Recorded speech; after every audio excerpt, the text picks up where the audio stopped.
Hello दोस्तों, आज हम संधारित्र के संयोजन के बारे में पढ़ने जा रहे हैं। संधारित्रों का संयोजन दो प्रकार से होता है दोस्तों। पहला श्रेणी क्रम संयोजन और दूसरा होता है समांतर क्रम संयोजन। तो आज हम श्रेणी क्रम संयोजन के बारे में इसका डेरिवेशन पढ़ेंगे और ये पढ़ेंगे श्रेणी क्रम संयोजन किस प्रकार का होता है। चलिए देखते हैं दोस्तों किस प्रकार श्रेणी क्रम संयोजन में संधारित्रों का अध्ययन किया जाता है। देखिए दोस्तों, हमारे पास तीन संधारित्र दे रखे हैं C1, C2 और C3, जिनको जो है श्रेणी क्रम में जोड़ा गया है। इस प्रकार जो है पहला संधारित्र जो है, पहले संधारित्र C1 को पहली प्लेट को प्लस क्यू आवेश दिया जाता है तथा दूसरी प्लेट पर इंडक्शन के द्वारा या प्रेरण के द्वारा उसकी भीतरी सतह पर माइनस क्यू आवेश आ जाता है। इसी प्रकार जो है दूसरे संधारित्र C2 की पहली प्लेट पर प्लस क्यू आवेश है और दूसरी प्लेट पर माइनस क्यू आवेश है। और इसी प्रकार तीसरे संधारित्र C3 की पहली प्लेट पर प्लस क्यू आवेश है और C3 की दूसरी प्लेट पर माइनस क्यू आवेश आ जाता है। और संधारित्र अर्थात अंतिम संधारित्र की दूसरी प्लेट पर प्लस क्यू आवेश अर्थ में चला जाता है। देखिए दोस्तों, आप देखिए इस क्रम में किस तरीके से इस क्रम को हम समझेंगे।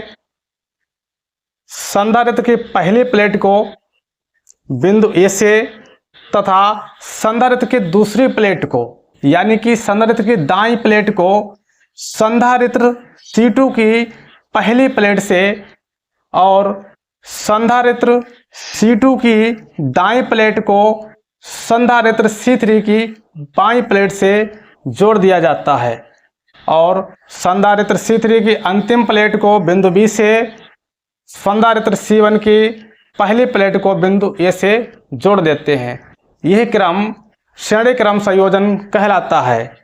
हम कह सकते हैं इस प्रकार के क्रम में आवेश प्रत्येक संधारित्र की प्लेट पर समान रहता है और प्लेटों के बीच विभवांतर भिन्न भिन्न रहता है। अर्थात श्रेणी क्रम संयोजन में प्रत्येक संधारित्र की प्लेटों के मध्य आवेश का परिमाण समान होता है और उन्हीं के प्लेटों के मध्य विभवांतर भिन्न भिन्न होता है। जैसे कि देखिएगा, C1 संधारित्र की पहली प्लेट पर प्लस क्यू आवेश है और उनकी प्लेटों के मध्य B1 विभवांतर है। ऐसे ही संधारित्र C2 की प्लेटों के मध्य B2 विभवांतर है और संधारित्र C3 के प्लेटों के मध्य B3 विभवांतर है।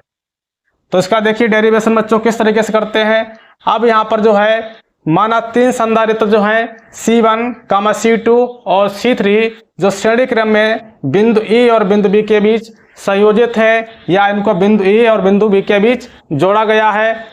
इस संयोजन में हम संधारित्रों की तुल्यधारिता का व्यंजक प्राप्त करेंगे।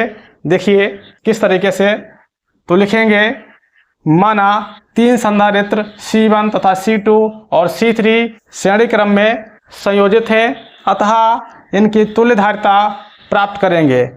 तो हम देखते हैं बिंदु E और बिंदु B के बीच कुल विभवांतर, तो B बराबर हो जाएगा B1 plus B2 plus B3।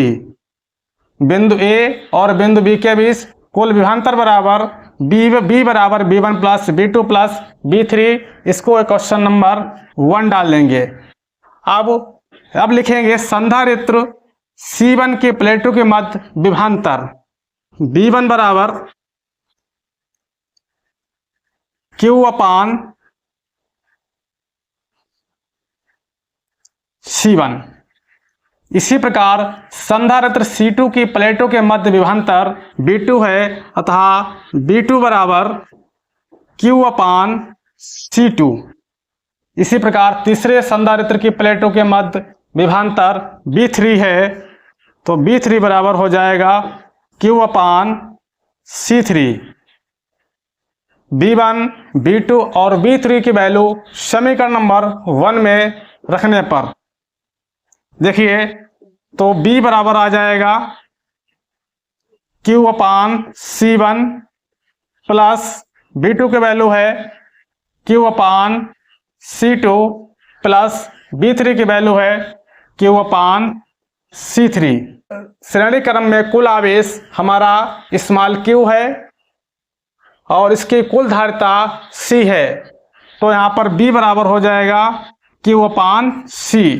तो Q/C बराबर आ जाएगा Q/C1 plus Q/C2 plus Q/C3। अब यहाँ से बच्चों देखते हैं, यहाँ से जो हमको Q कॉमन मिल रहा है, Q कॉमन मिल जाएगा इस साइड में, और यहाँ पर भी क्या है Q है, तो हमारा Q कैंसिल हो जाएगा। तो हमें फाइनली हमारे पास व्यंजक प्राप्त होगा 1/C बराबर 1/C1 plus 1/C2 plus 1/C3। इस प्रकार संधारित्र के श्रेणी क्रम का व्यंजक हम प्राप्त कर लेते हैं। चलिए दोस्तों, अब मिलते हैं अगले वीडियोस में। अब अगले वीडियोस हम पढ़ेंगे समांतर क्रम संयोजन में संधारित्र की तुल्य धारिता का व्यंजक। धन्यवाद दोस्तों।